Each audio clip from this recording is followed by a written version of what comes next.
Women on Boards was founded back in 2006. It came out of a movement after the Sydney Olympic Games.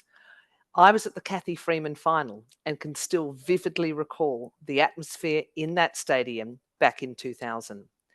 Women did particularly well at those games, but there were very few women in leadership and board roles. Around that time, Ruth Medd was having a coffee with Catherine Ordway, who happened to be and still is an expert around anti-doping and a lawyer who does a lot of consultation to sports bodies.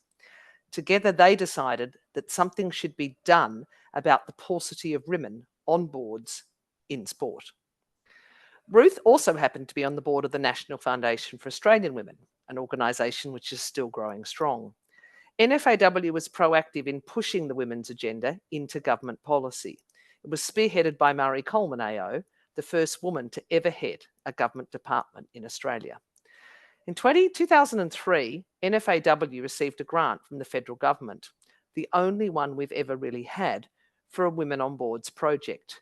Ruth chaired the project committee, and I came on board as I was then on the board of a women's agricultural body, and the grant required regional participation. The project was an awareness-raising event in Sydney, Melbourne, Brisbane, Perth and Tamworth, with mostly male chairs and directors mentoring tables of aspirant female directors. The events were held in 2004 and 5 and attended by hundreds of people. They were supported by many women's business organisations such as Women in Finance, Women in Law and others. So WOB really started off as a nascent movement to connect women across the country to board and committee roles by ensuring that they were on the radar of those who had the gift of giving out the board roles. In 2006, we knew we had the kernel of something that was potentially a game changer for women. So Ruth and I launched Women on Boards in April 2006. They were early days and we had a lot of support from the aforementioned women in groups, from women who'd been in the trenches for years, such as Catherine Fox, who'd been raising many issues around gender discrimination in boards and across leadership roles via her corporate women column for the AFR. However, there was a lot of entrenched bias against women and the concept of having women on boards for many years. The cause was also helped by Liz Broderick taking on the role of Sex Discrimination Commissioner in 2007, Women on Boards and others lobbying for gender to be added to one of the principles in the ASX corporate guidelines and principles in 2009, and the Workplace Gender Equality Agency come into life in 2010 under the leadership of corporate lawyer Helen Conway. Despite all this change, many sectors, including the ASX, were still largely very recalcitrant about the issue of moving women into board roles. 2011, I did my Churchill Fellowship, and around that time had several trips to Norway, where I saw firsthand the impact of quota law. Of course, over in Australia, we were very unkeen on quota law. So we started to do things over here, like change the corporate governance principles and guidelines, rather than be forced into having quotas for gender on boards. And that was part of the process of really starting to shift the way that we were thinking about gender in relation to boards. When we started back in 2006, there were 7 or 8% of women on the ASX 200. It's now well over 30% and in fact close to the WOB target of 40%. While none of the other sectors other than the ASX was really being measured and nobody was doing much in the way of establishing a baseline number of the number of women on boards, there were quite a few companies like the major consulting firms and the big 4 who were producing reports, but the reports were aggregated, so you didn't get a lot of the granularity in terms of what organisations were doing well and what organisations weren't. So we set up the Boardroom Diversity Index in 2010 and through a laborious process started to track and measure the number of women on boards across a whole range of sectors. We were known then as being somewhat maverick. Mavericks Incorporated is what I jokingly called us. And we were not afraid to take on the issue with established organisations and to challenge the prevailing status quo. The Boardroom Diversity Index was released publicly and individualised data on each company was published. I still recall aggrieved company secretaries calling WOB to ask how they could get off the laggards list, as the chair did not like their name being on it. Needless to say, the answer was always fairly obvious. Fast forward 2012, when we partnered with 3 women in the UK, one of whom I met on my Churchill Fellowship, to set up WOB in that country. From meeting Fiona Hathorn in late 2011, it was just 10 months until we launched WOB UK in September 2012 on the back of the successful London Olympic Games. WOB UK remained part of the global WOB group until 2023, when the organisation went independent. So why did Ruth and I found WOB back in 2006? We really did it because we could see that the agenda needed changing on so many levels.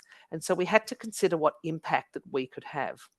We decided that where we could have the greatest influence was on the number of women sitting at the decision-making level, determining the direction and strategy for organisations. And if we did that everywhere, government, the ASX, the private sector, the non-profit sector, then that could be our contribution to having the trickle-down impact that you really need to have to start to shift the needle.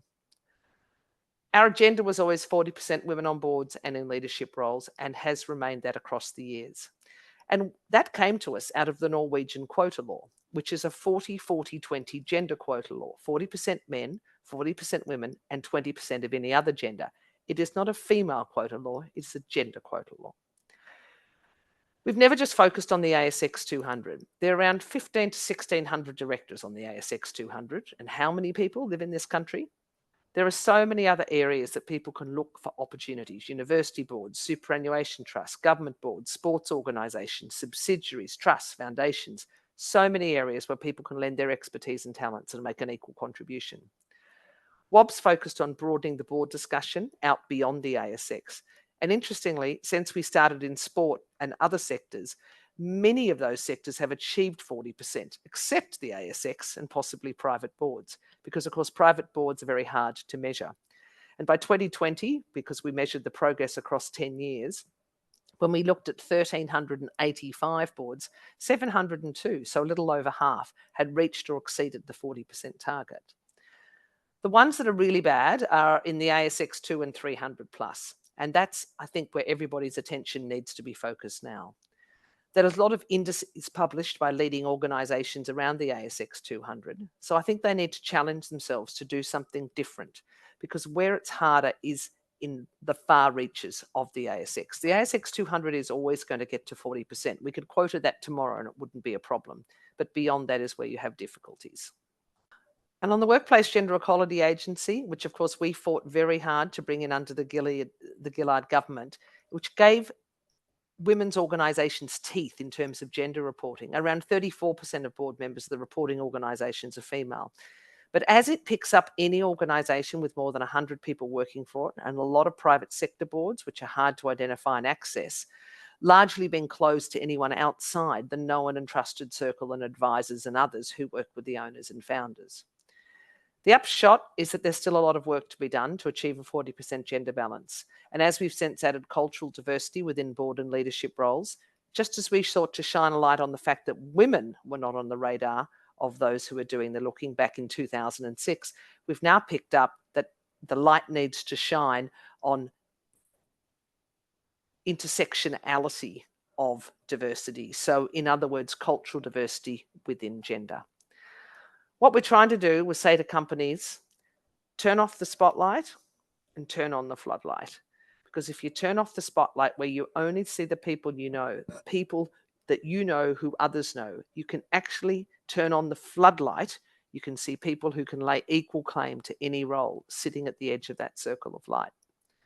So what WOB has been really successful in doing is shining a light on all those people sitting at the edge of the circle who didn't know enough people to get on the radar of those who were doing the appointments to boards, but who could actually add enormous value to those boards.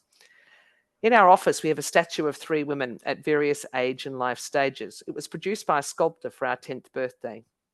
And she said at the time, describe WOB to me. And of course, I started talking about all the things WOB does. And she said, no, I'm an artist, I'm visual. Tell me what WOB looks like. And I said, WOB is the woman you are, the woman you were, and the woman whom you will become, existing and working within a circle of reciprocity. You put a hand down and you reach a hand up. And that's always been at the heart of what we do. We seek to impact, influence, and inspire women to what they do best, and to walk alongside you on your journey to board and leadership roles.